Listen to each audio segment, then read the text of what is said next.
Hey guys, I wanted to make a really cool video about inlaid cutting boards, so I made a few, and the thing is, they look okay from here, but I made so many mistakes that I'm going to show you how not to make an inlaid cutting board.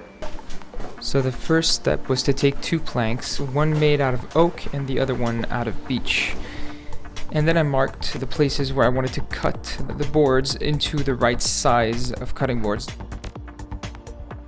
Then I decided to try out a new method to cut multiple cutting boards at once. I actually used my router to cut a deep groove inside my table, so I basically destroyed my table just to try and make things faster. And the end result was that I cut, two cutting boards at once, and well, I thought it would be a good solution, but it ended up leaving burn marks, so I had to use my table saw anyways, and still destroyed my table. So that was the first mistake, the first pretty big mistake. Then I used my thicknesser or stationary planer, I don't know how you call it, but I used that to make them a certain thickness. That was not a good idea because I made them already too thin and I didn't even know how much I would need to thin them later on in the process. So that was my second mistake. So then I cut out some parts of MDF boards to make the profiles I would use to cut the inlays inside my cutting boards. So they're curved profiles and they look pretty good. I then sanded that down and added a little bit of varnish because I think I'm going to be using them again for more projects later on, so I decided to be able to reuse them and to make them last longer.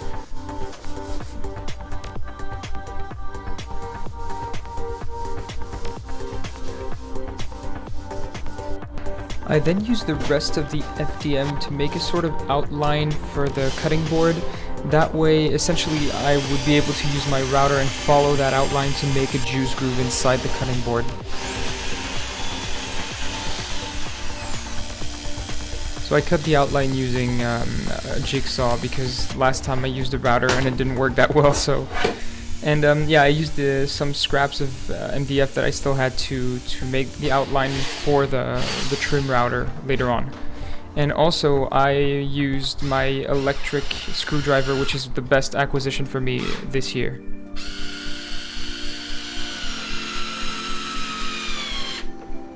I then cut off the excess MDF using a Japanese handsaw, which was very practical, and then used the rest of the MDF to essentially make some sort of a support for the cutting boards. That way I can use this to make the cuts in the shape of those, curved lines for the inlays.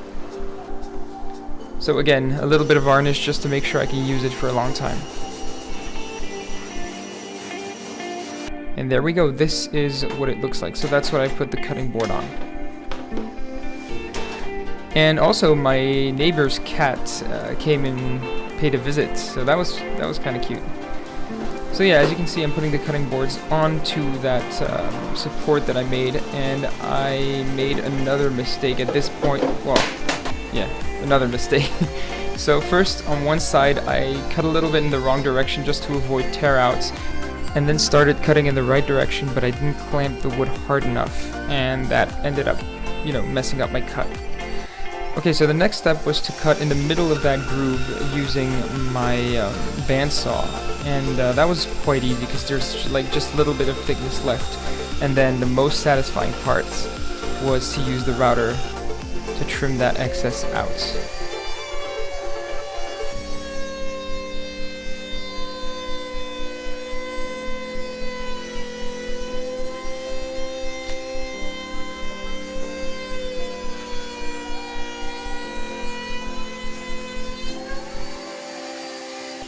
The next step was to cut some thin strips, that way I could fill the grooves that I made using the router.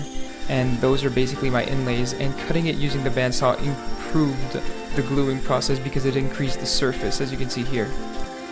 And so I did that using sapelli as well as pine, as you can see on this shot.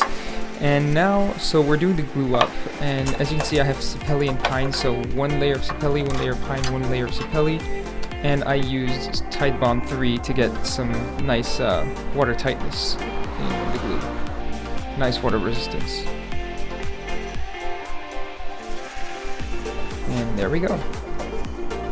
ready for the glue up. So the first time I tried to glue things, I only had a few clamps and they weren't that great for a glue up like this. So that was yet another mistake.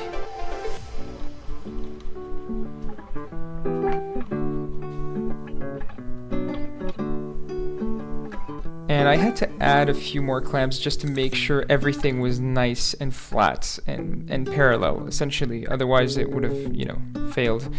So I cut the excess off using my Japanese handsaw again, and then carried on with the other boards and the other inlays. I also used my hand plane to remove the excess wood from the top and bottom. Now that was the cool part. I actually built myself a tool, which is simply like a 4-way clamp. So I'm going to show you how that works. Essentially, you have these bits of wood that I screwed into longer pieces of wood that I would use to essentially clamp down everything, not just from the sides, but also from the top and bottom. So you're going to see how it works. It's pretty cool. Yeah, I just had to modify one thing here at this point. The inlays were a bit too big because I didn't cut them down, and so I had to make some holes inside those bits of wood just to be sure there would be no interference whatsoever. And then I started the glue up, and this time I used my 4-way clamps, which were essentially pushing while pulling the top and bottom at the same time, and that's what keeps the cutting board nice and level. And honestly, that worked wonderfully. And there's just one last thing I did. I used these clamps to make sure that the last direction was also aligned, so it makes for like a 6-way clamp. 6-way clamping system at least. And now it was time for the second inlay. So just like before, I used my trim router to make those grooves using the profiles I made out of MDF and cut them with my bandsaw. Now this time I removed those tiny bits of wood that I made for the 4-way clamps and put them onto longer pieces of wood. That way I could also clamp in the long direction of the cutting boards, which is 40 centimeters instead of 30.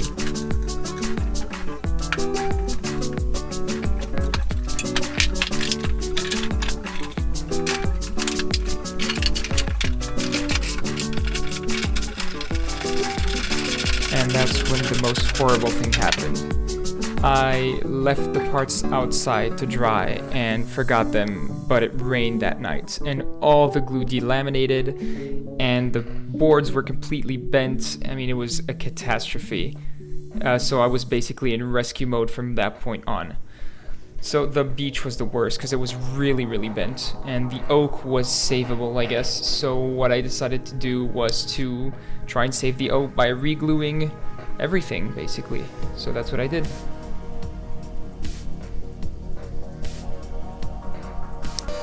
And I still had the motivation somehow to make a third inlay, which I don't know where I got that motivation, to be honest. I have no idea. So same process all over again, cutting the groove using the bandsaw, and yeah, same exact thing, and then I glued them up. I even tried my brand new clamps, and that worked much better. They're quick clamps, so that's really great. And I also tried my new time-lapse feature on the camera. And for the beech, well, it was completely catastrophic, so I saved what I could and tried to make some tiny boards for, I don't know, serving cheese or something, because I'm French, I guess, you know, cliches are always based off truth. And then I used my thicknesser, and honestly, I removed so much. They were so bent, I had to remove like 15 millimeters on the beech, so I had only 5 millimeters of thickness left. And on the oak, I removed maybe 10 millimeters, which left me with 1 centimeter only, which is less than half an inch of thickness for a cutting board. So yeah, not that great. Although, they're not so bad now, but anyways. So let me show you how I finished this. So I used 400 grit and then 320 grit sandpaper probably not the best, but hey, it works and I like the results, so I keep using that. And then I used my trim router, removed the base, and replaced it with a custom base that's triangular. And that's because I wanted my grooves to be that much cooler. And now I put the cutting board inside the jig I made and started using my trim router with the triangular base. And that allowed me to make some pretty cool corners that you will see in a few seconds.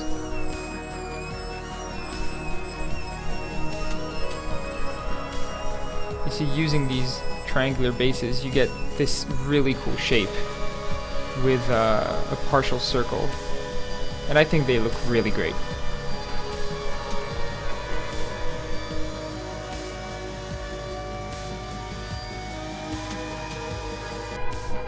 And so even though I got two of them really nicely, there is one that I completely and utterly failed. While doing the groove, at some point I was too high, so I tried to back up and I screwed up everything. Especially in one place where it was completely catastrophic, as you can see. But since I was in rescue mode, what I chose to do was to keep this one for myself and just make the groove on the other side and have the hidden side on the bottom. And now is the best part. Oiling using linseed oil.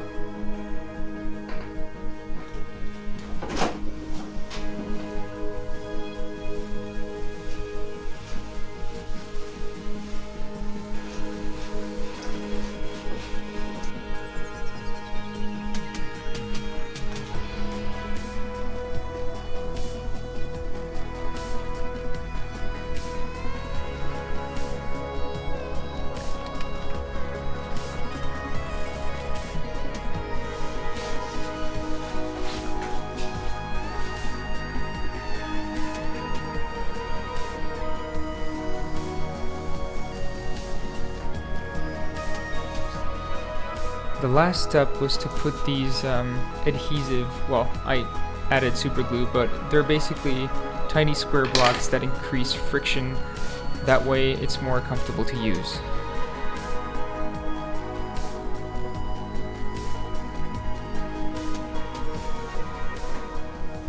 And that was it. So these are the two failures, I guess. The two small boards I'll be using for presentations, I guess, when I have people over. And as for the cutting boards, to be honest, I think despite everything that went wrong, they look quite good, and I'm still pretty satisfied with the results. Even though they're thin, I feel like they're just thick enough to be used properly, and I really like the end result.